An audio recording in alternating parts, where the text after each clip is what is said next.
La kwanza ni waombe kwa heshima kubwa mpokee salamu kutoka kwa rais wetu Daktari Samia Suluhu Hassan ambaye alitamani kuwa nasi siku ya leo, lakini kutokana na mwingiliano majukumu ameshindwa kuwepo pamoja nasi, lakini alishiriki kikamilifu katika misa ya kwanza ya kumwombea marehemu iliyofanyika Dodoma, na alitoa salamu zake ambazo kwa kweli zilionyesha uchungu mwingi, kumbukumbu zisizokufa za utendaji wa kazi wa ndugu yetu Jenista Joakim Mhagama. Mheshimiwa Rais amenituma tena niwape salamu nyingi za shukurani kwa utumishi wa Jenista, shukurani nyingi kwa familia yake, kwa ndugu zake, lakini vile vile shukurani nyingi kwa wananchi wa jimbo la Peramiho na wananchi wa mkoa wa Ruvuma, ambapo ndipo alipotoka Jenista ambaye alikuwa na utumishi wa kutukuka kwa nchi yetu. Kipekee ni washukuru sana viongozi wa kanisa kuanzia Dodoma pale.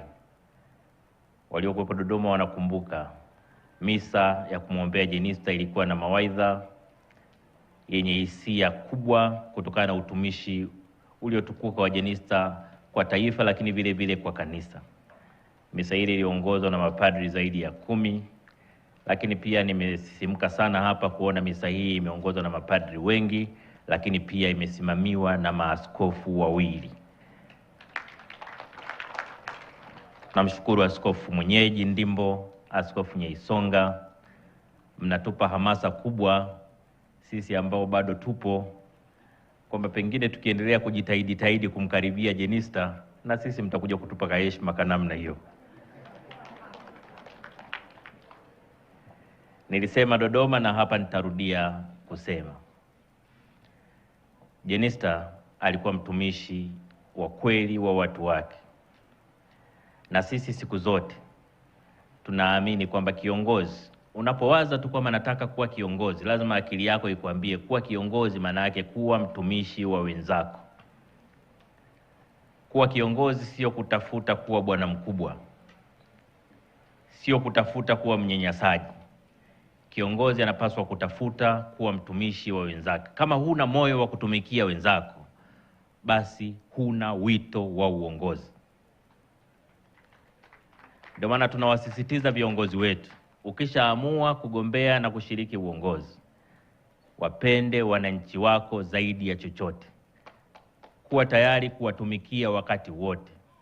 Daima simamia maendeleo yao na mafanikio yao.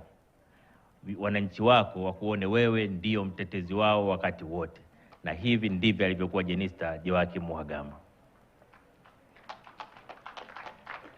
Tunaona fahari leo kumsemea, tunaona fahari kumzungumzia kutokana na utumishi wake uliotukuka. Alikuwa mbunge wa viti maalum kwa miaka 5, akawa mbunge wa jimbo kwa miaka 20. Katika kipindi cha miaka 25 ya ubunge wake, amekuwa waziri kwa miaka 10. Nataka niwaambieni, katika miaka 15 ya ubunge wake ambapo hakuwa waziri, utumishi wake ulikuwa utadhani ni waziri pia. Kwa serikali, wananchi wamepoteza mtu muhimu. Serikali imepoteza mtu muhimu, lakini Chama cha Mapinduzi pia kimepoteza mtu muhimu sana.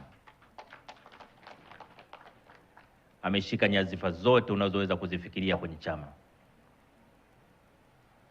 Amekaa kuanzia halmashauri kuu ya taifa, secretariat ya taifa, kamati kuu ya Chama cha Mapinduzi. Kote mchango wake hautaweza kufifia.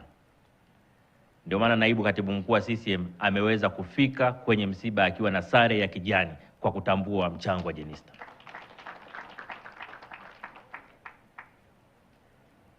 Sisi kama serikali tutaendelea kuenzi mchango wa Jenista kwa kuendelea kutambua kwamba Chama cha Mapinduzi na serikali zake lazima viendelee kuwa watetezi wa wananchi wa chini.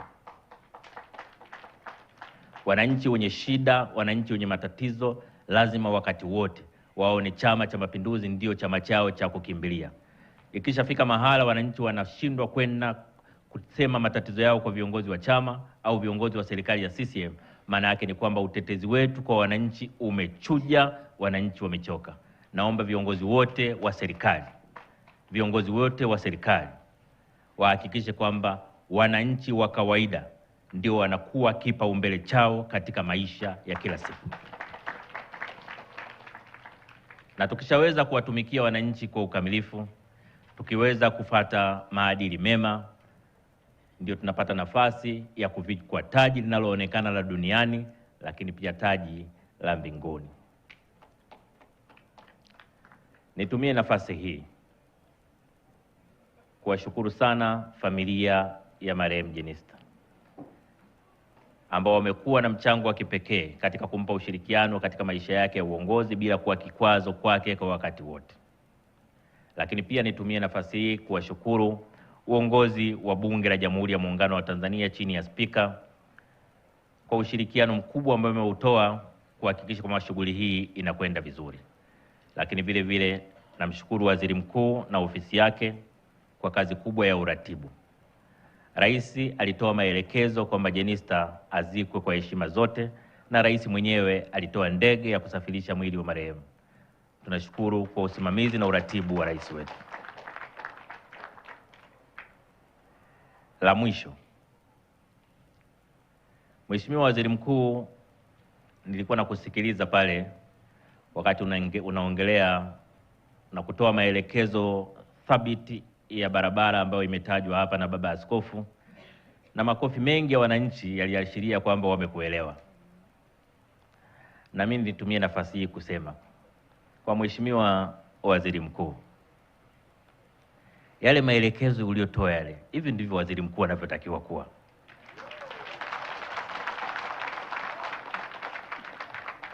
Sio waziri mkuu dhaifu naye anaenda kulia pale, na mimi nashangaa barabara hii wa kandarasi. Huyo sio waziri mkuu tena huyo.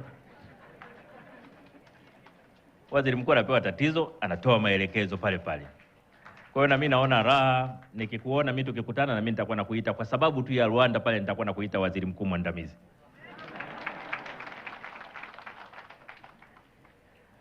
Baada ya hayo, tunamuomba Mwenyezi Mungu aipumzishe roho ya dada yetu. Jenista alikuwa rafiki yangu sana. Jenista alikuwa dada yangu. Na masikitiko sana. Lakini tunaomba Mungu ampokee katika ufalme wake, ampumzishe kwa amani. Asanteni sana.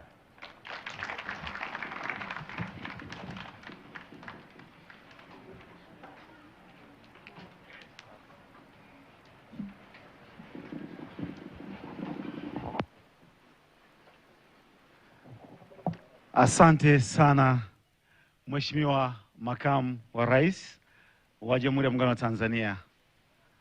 Asante kwa kweli kwa hotuba yako nzuri.